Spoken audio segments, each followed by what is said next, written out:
Sam, stop moving. Stop moving. Sam, you have to stop. Look at me, look at me.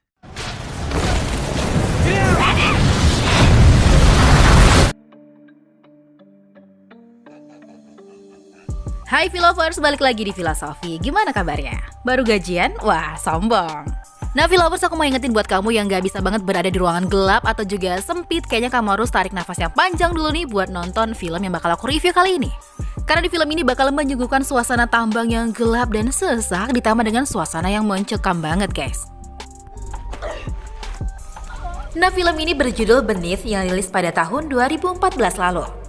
Sekali lagi aku ingetin Philovers kalau video ini full spoiler. Kalau kamu enggak masalah, yuk langsung kita gaskan. So please welcome Beneath, let's we talk about it. Cheer.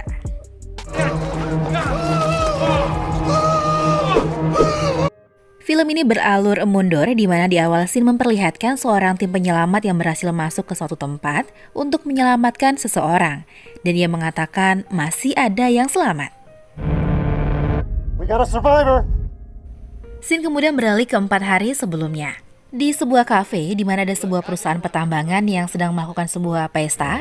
Ini semacam pesta perpisahan gitulah. Karena salah satu anggota mereka yang bernama George akan segera pensiun.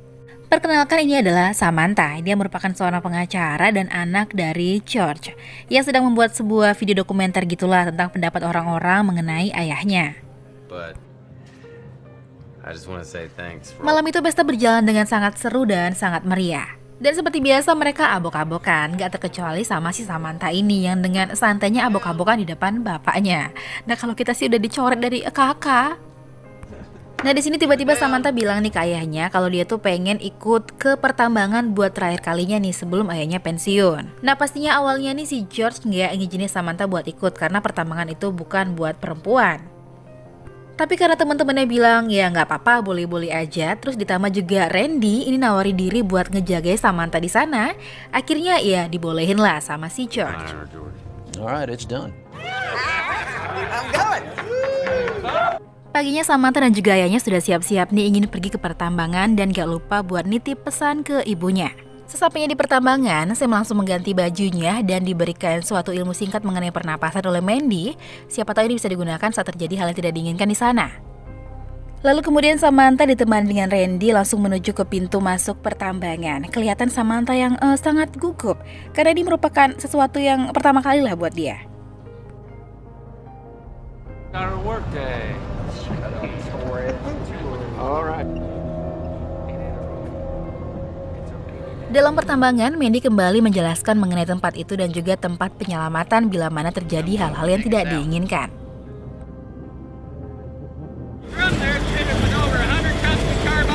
Setelah melihat alat pengeruk, kemudian Samantha diserahkan ke Randy nih untuk diawasi. Scene kemudian berpindah ke Van Hort dan juga Torres yang sedang menggali dinding tambang. Tapi tiba-tiba aja mesin penggali seperti menghantam sesuatu yang keras sehingga terbentuklah sebuah lubang. Tapi kemudian tiba-tiba saja tambang yang tiba-tiba ambruk seketika aja menimpa orang-orang yang ada di dalam. Akibat kejadian itu anggota penambang ada yang cedera bahkan juga hilang. Termasuk Mandy yang kakinya harus patah karena tertimpa reruntuhan bebatuan. Ayah Samantha pun dengan cepat meminta pertolongan orang permukaan, tapi sayangnya bantuan itu akan datang paling tidak 72 jam lagi. Untuk bertahan hidup mereka pun masuk ke dalam ruangan penyelamatan. Di mana dalam ruang penyelamatan terdapat makanan yang cukup dan juga oksigen paling tidak sampai 5 hari ke depan. Dan untuk saat ini anggota yang tersisa adalah tinggal Sam, George, Randy, Krupps, Mandy, Strode, dan juga Masek. Dan sembari menunggu bantuan datang, mereka pun memutuskan untuk beristirahat. Tetapi sesaat kemudian terdengar suara-suara aneh yang berasal dari luar. Lalu kemudian mereka pun memutuskan untuk mengecek keluar karena siapa tahu aja itu adalah teman-teman mereka yang masih terperangkap. Sementara itu Sam tetap tinggal untuk menemani Mandy. Tapi di sini terjadi sesuatu yang aneh saat Sam ingin membantu Mandy mengangkat kakinya. Tiba-tiba aja wajah si Mandy berubah jadi nggak simetris kayak gitu. Entah ini adalah halusinasi Sam atau apa, tapi yang pasti ini buat Sam takut dan dia langsung gercep lari. Sam lalu bertemu dengan ayahnya dan juga Randy, lalu akhirnya dia ikut untuk mencari anggota-anggota yang lain yang mungkin saja masih selamat. Scene kemudian berpindah ke Masek, Grup, dan Strook yang sedang menuju ke tempat penggalian, di mana tempat Van Hout dan Torres awalnya berada. Lalu ia menemukan lubang di dinding dan dia pun masuk ke dalamnya. Nah, karena Masek ini gak kunjung keluar, akhirnya Stroop coba untuk memanggil Masek. Tapi tiba-tiba saja alat penggali tanah tiba-tiba hidup begitu aja dan meremukan lengan dari Stroop. Dan akibat kejadian ini, si Stroop pun langsung sakaratul maut, guys. Sontak aja di sini Joel tanya ke Masek dong kenapa semuanya bisa terjadi. Tapi di sini malah Masek nggak tahu apa-apa. Dia bilang mesin itu hidup begitu aja. Sedangkan Grup malah lari karena sangat ketakutan. Karena penasaran, akhirnya mereka pun masuk ke dalam lubang di dinding itu. 2, 3. Sesampainya di ujung, mereka pun melihat sebuah tempat tambang yang lain yang ini bukan merupakan tempat tambang mereka. Di sini terdapat dinamit dan juga alat-alat yang terkesan sudah kuno. Judd kemudian melihat sebuah logam dan dia pastikan bahwa ini merupakan tempat pertambangan pada abad ke-19. Di mana pertambangan ini ternyata memiliki kisah yang sangat kelam. Di mana ada beberapa orang yang terjebak di dalamnya dan akhirnya kehilangan kesadaran, bahkan mereka saling membunuh, guys. Lalu tiba-tiba Mandy pun menghubungi mereka dan memberitahu mereka untuk segera kembali ke ruangan. Setelah mereka sampai, Mandy pun langsung memberitahu mereka bahwa ada seseorang di luar yang dari tadi mengetuk-ngetuk dari luar. Saat Sam ingin mengecek dari jendela, tapi tiba-tiba muncul seseorang dari luar yang mereka nggak tahu itu siapa. Akhirnya Randy dan Masek coba untuk mengecek keluar dan mereka mendapati kabel oksigen yang terhubung ke ruangan itu diputus oleh seseorang. Dan yang paling membagongkan adalah mereka menemukan mayat Van Hout yang udah dalam keadaan mengenaskan. Mereka pun kemudian terlihat sangat panik, ditambah lagi dengan oksigen yang sudah semakin menipis dan diperkirakan ini cuma bertahan selama 2 jam aja. Mandy pun kemudian mengatakan bahwa masih ada satu ruang penyelamat lagi di ujung lorong dan di sana pasti ada cadangan oksigen. Mereka pun dengan segera menuju ke sana kecuali Mandy yang tetap berada di dalam ruangan. Sesampainya di sana, terlihat ruang penyelamatan pun sepertinya sudah pernah ada yang mendatangi. Lalu Sam pun mencoba untuk mengecek ke dalam dan mengambil tabung oksigen. Lalu tiba-tiba aja ada seseorang yang ingin meng-knockdown-kan si Sam. Sam pun sontak aja ngacir sambil ngap-ngapan dan akhirnya ketemu sama si Randy.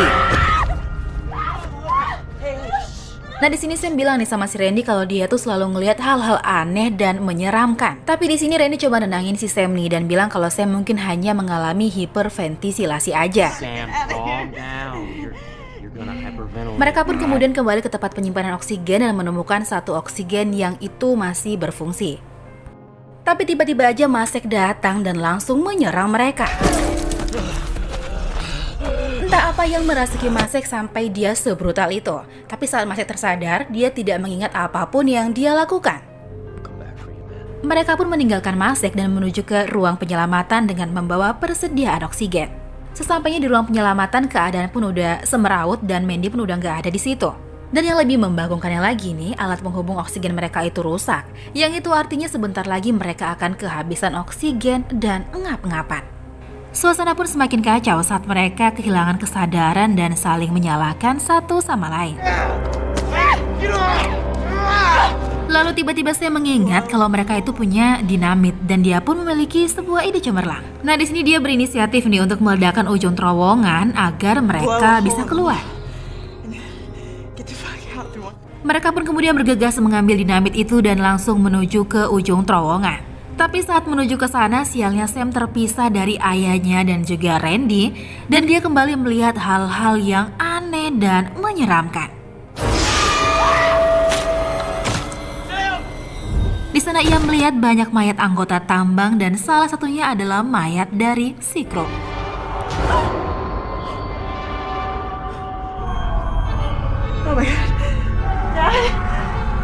Sampai akhirnya dalam keadaan yang gelap gulita nih, karena lampu yang dipegang Sam sudah mati, akhirnya dia pun menemukan ayahnya yang udah engap-engapan karena kekurangan oksigen. Tapi sesuatu yang menyeramkan terjadi pada Randy.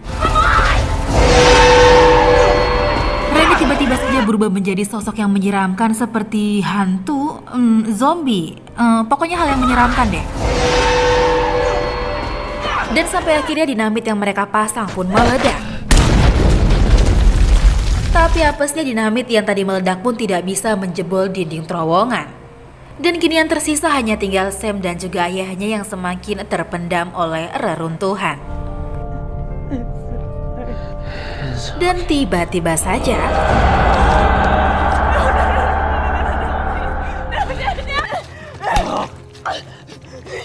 lalu scene akhir pun memperlihatkan seorang tim penyelamat yang masuk ke dalam sebuah tempat, dan ini adalah scene di awal film tadi. We got a survivor. Dan ternyata orang yang satu-satunya berhasil selamat adalah Sam. Lalu film pun selesai dan diakhiri dengan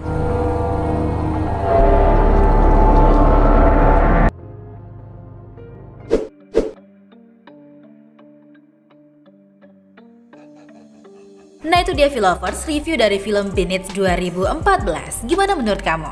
Nah kalau kamu pikir film ini awalnya adalah film bencana alam atau survival, ya sama aku juga. Tapi nyatanya ada sentuhan horor yang membuat film ini menjadi semakin unik. Gimana menurut kamu? So thanks buat kami Philovers yang udah klik video ini. Jangan lupa untuk jadi orang pertama yang nonton video-video aku selanjutnya. Thank you, bye-bye.